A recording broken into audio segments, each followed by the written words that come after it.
repolyo, carrots at patatas. Maglalagay ako ng konting sealer sa sarili kong pagkain. Chicken, hotdog, bawang sibuyas. So, macaroni for today. Bawang sibuyas. Pagkita muna natin yung chicken guys. Ayun guys, kumukulo na. Nilagay na natin ang tubig para malagay ang tubig. Nilagay na natin ang ating carrots at ang ating patatas. Board natin. Ilagay na natin yung hotdog. Kumukulo na siya. Ilalagay na natin ang repolyo. Then milk the last. Ilalagay na natin ang ating cabbage. So, nagkukulo na. Lagay natin ating gatas.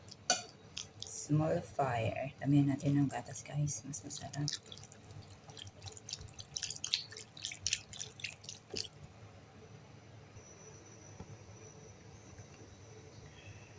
Done na guys. Thank you for watching.